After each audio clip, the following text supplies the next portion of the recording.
안녕하세요. 윤희입니다. 저는 숨 쉴 수 있는 시간과 공간을 소중하게 생각하는 편입니다. 우리는 먹고 살기 위해 나답지 않은 선택과 말을 하면서 살잖아요. 그러니까 가장 나다운 시간, 타인에게 방해받지 않는 나만의 공간은 최소한의 존엄성을 지키기 위해 꼭 필요한 것입니다. 여기 한 남자가 있습니다. 지난 50년간 떠밀려 살아왔음을 깨달았고 앞으로 50년 동안은 자신이 하고 싶은 일을 하겠다고 결심했습니다. 교수라는 안정적인 직위를 박차고 그림 공부를 하러 유학길에 올랐다가 학아가 되어 서울이 아닌 여수에 머무르게 되었습니다. 그의 이름은 김정운. 문화심리학자이자 여러 가지 문제 연구소장, 그리고 나름 학아입니다.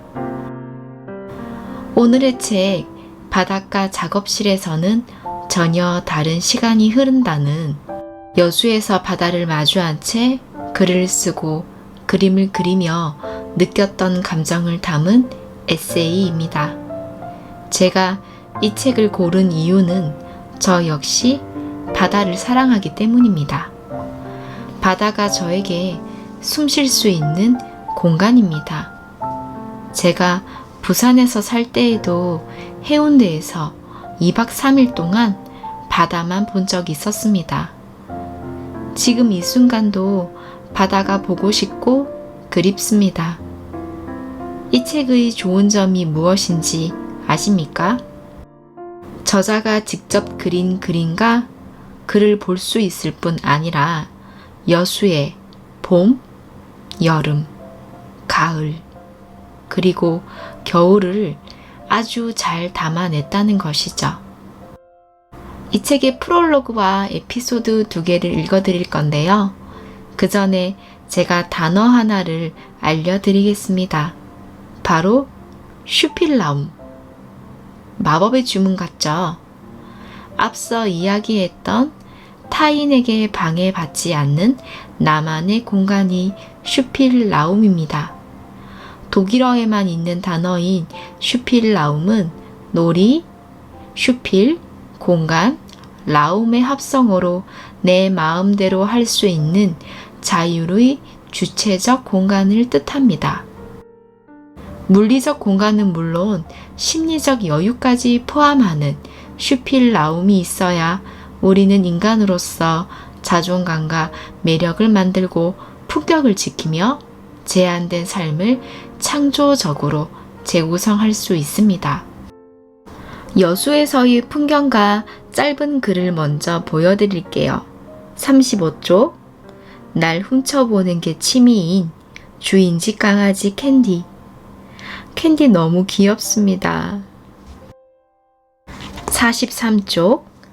400만 원에 구입한 낡은 배를 수리했다. 오리, 가슴, 호. 처음 배를 내리던 날 배 밑바닥에서 물이 솟구쳤다.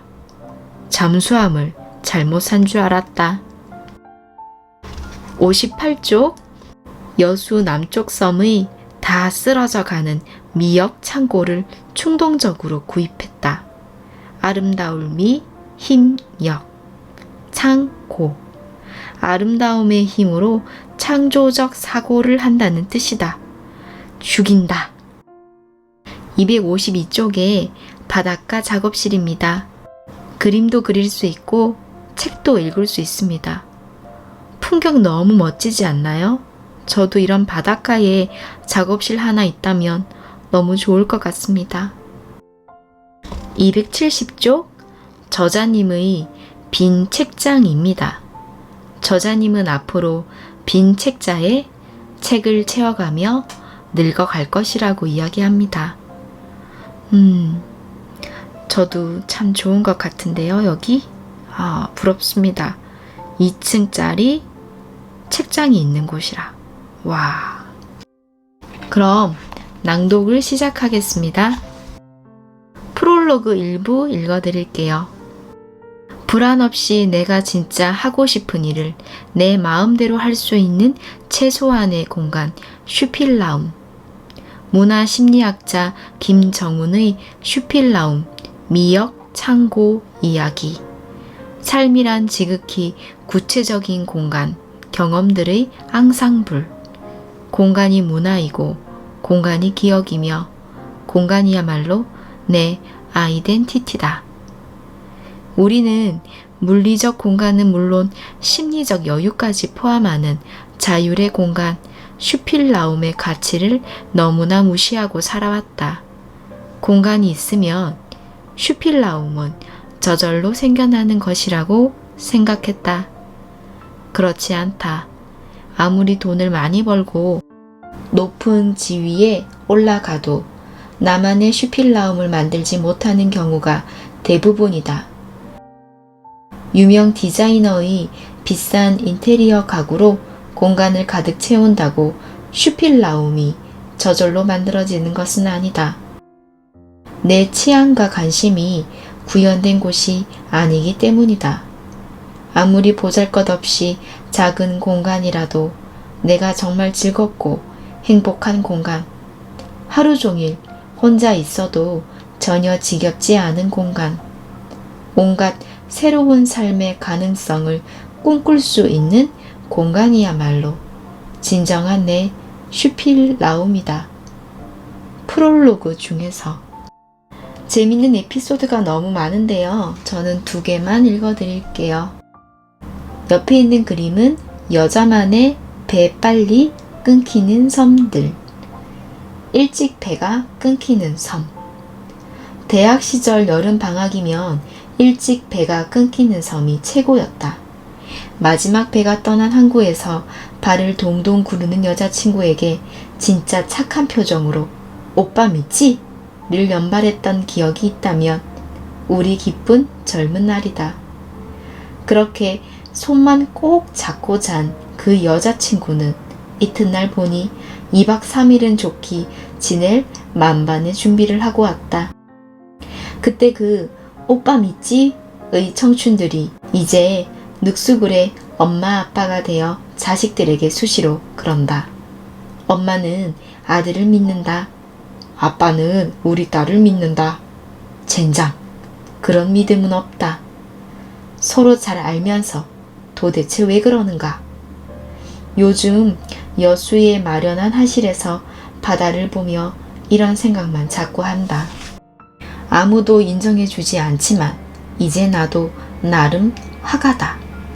나이 50 넘어 시작한 미술 공부를 4년 만에 마치고 몇 년 전 여수에 정착했다.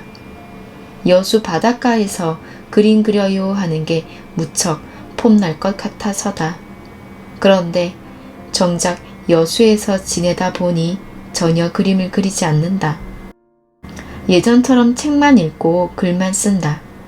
하실이 없어서였다. 그래서 횟집 하다가 망해 창고처럼 버려진 곳을 아주 싼 월세로 얻었다. 창고를 대충 수리하고 캔버스를 마주하고 있으니 그림은 안 그리고 또 딴 생각이다. 창문 너머 바다가 좋아서다. 바다는 뻘이 있어야 진짜다. 물론 동해나 제주 바다도 좋다. 그런데 옆에 있으면 남들의 부러운 눈을 즐기지만 정작 둘만 있으면 별로 할 이야기가 없는 그냥 예쁜 여인이다. 뻘이 있는 바다는 다르다. 수시로 변한다. 매번 정말 좋다. 진짜 아름다운 여인이다. 더구나 내 하실은 석양이 우리나라에서 최고라는 여자만 끝자락이다. 이름이 어찌 또 여자만인가? 그래서 오빠 믿지? 같은 야릇한 생각이 들었던 거다. 그런데 사람은 그런 식으로 믿는 거 아니다. 타인에 대한 믿음은 타인의 다른 생각에 대한 이해를 전제한다. 이건 정말 중요한 이야기다. 나와 같은 생각을 한다고 믿는 것은 신뢰가 아니다. 강요다. 엄마는 믿는다. 또는 아빠는 믿는다고 이야기할 때 자녀의 다른 생각에 대한 이해를 전제하고 있는지 질문해야 한다. 부모 자식 관계만이 아니다. 타인은 언제나 나와 다른 생각을 한다를 되뇌어야 배신당하지 않는다. 타인의 다른 생각에 대한 이해가 부족한 이들은 항상 자기 생각만을 강요한다. 그리고 나중에 꼭 그런다. 정말 믿었던 이가 등에 칼을 꽂았다고. 그러나 등에 칼을 꽂는다는 표현도 함부로 쓰는 거 아니다. 아돌프 히틀러가 등에 칼꽂기를 유대인에 대한 적개심을 고취하기 위해 적극 퍼뜨린 표현이다. 참으로 고약한 표현이다. 타인을 이해하려면 일단 급하지 않아야 한다. 차분하게 상대방 마음을 얻을 생각은 않고 어떻게든 빨리 어찌 해보려니 배 빨리 끊어지는 섬이나 찾아다니며 오빠 믿지? 를 연발하는 거다. 그래서 여수만만이다. 여유만만이 아니다. 끝없이 펼쳐진 여수 앞바다와 섬을 보며 드는 지루할 정도로 평온한 생각이다. 물론 마냥 착한 생각만 하는 것은 아니다.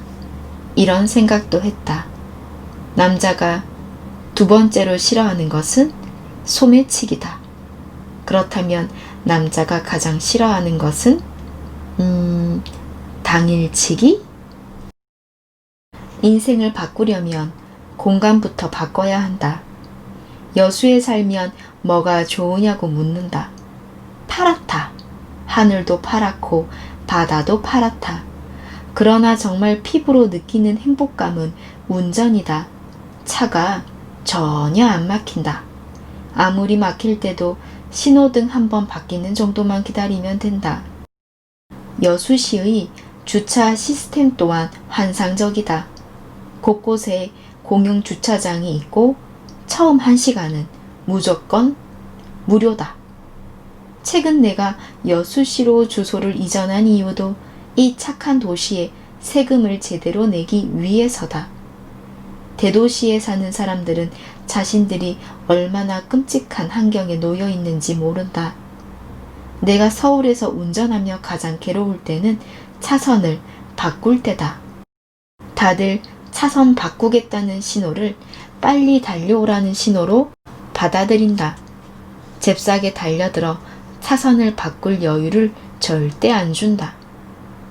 한국 남자들은 자기 자동차 앞을 양보하면 인생 끝나는 줄 안다.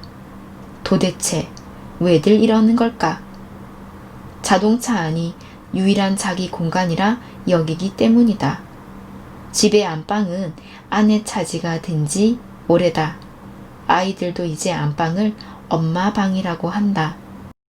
아이들은 각자의 방에 틀어박혀 나오지 않고 코를 심하게 골아 같이 잠을 못 자겠다는 아내의 불평에 거실 소파에서 잠을 청한 지 이미 수년째다.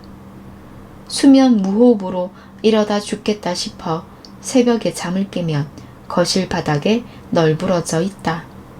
그래서 자동차 안이 그렇게 행복한 거다. 한 평도 채 안 되지만 그 누구도 눈치 볼 필요 없는 나만의 공간이다. 바른 대로 나가고 서라면 선다. 살면서 이토록 명확한 권력의 공간을 누려본 적 있는가? 그러니 도로에서 누가 내 앞길을 막아서면 그토록 분노하는 거다. 한때 자동차가 특이하게 의미 있는 공간일 때가 있었다. 총각 시절 나는 한강에서 자주 낚시를 했다. 밤늦게 보면 고수부지 으슥한 곳마다 자동차가 주차되어 있었다.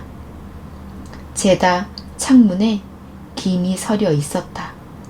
난 자동차에 다가가 차창을 똑똑 두드렸다. 창문은 매번 위쪽만 살짝 내려왔다. 나는 그 틈에 입을 대고 소리쳤다. 예수 믿으세요. 그러고는 냅다 달아났다. 뭔가 의미 있는 일을 한 것 같아 참 많이 뿌듯했다. 지금 생각하면 두들겨 맞지 않은 게 다행이다. 철없던 시절 이야기다. 이젠 안 그래도 된다. 그런 공간은 외곽에 아주 많다. 그러나 한국 사내들이 진지하게 자신의 존재를 확인할 수 있는 따뜻한 공간은 없다. 모든 문제는 거기서 시작된다. 인생을 바꾸려면 공간을 바꿔야 한다. 철학자 앙리 르페부르가 쓴 말년의 역작, 공간의 생산의 핵심 내용이다. 공간은 그저 비어있고 수동적으로 채워지는 곳이 아니다. 공간은 매 순간 인간의 상호작용에 개입하고 의식을 변화시킨다. 20세기 초 버지니아 울프는 연간 500파운드와 자기만의 방을 가진다면 여자들도 가치 있는 삶을 살 수 있다고 주장했다. 100여 년이 지난 오늘날 한국 남자들에게도 자기만의 방이 필요하다. 한국 남자의 이 몹쓸 분노와 적개심은 아파트라는 매우 한국적인 주거 공간과 밀접한 관계가 있다. 전통 가옥에는 사랑방이라는 가부장적 공간이 아주 폼나게 있었다. 그러나 아파트가 들어오면서 상황은 바뀌었다. 남자의 공간은 사라지고 아주 못된 가부장적 습관만 남았다. 심리학적으로 자의식은 공간의 통제감과 밀접하게 연계되어 있다. 어느 날부터 아이들이 자기 방문을 잠그기 시작한다. 주체적 개인이라는 사실을 인정해 달라는 거다. 공간이 있어야 주체의식도 책임감도 생긴다. TV 보는 게 전부인 거실을 없애서라도 남자의 공간을 만들어야 한다. 안 되면 땅굴이라도 파야 한다. 은은하게 조명을 밝히고 책도 읽고 음악도 듣고 자기가 좋아하는 물건도 쭉 늘어놓을 수 있어야 한다. 공간이 있어야 자기 이야기가 생긴다. 자기 이야기가 있어야 자존감도 생기고 봐줄 만한 매력도 생기는 거다. 한 인간의 품격은 자기 공간이 있어야 유지된다. 자기 전에 그 공간에서 하루를 성찰하며 차분히 기도도 드려야 한다. 자다가 아예 영원히 잠들 수도 있는 나이가 되었기 때문이다. 사소한 거 하나 더. 자기만의 방 출입문은 꼭 밀어서 여는 문이어야 한다. 조금씩만 보여야 하기 때문이다.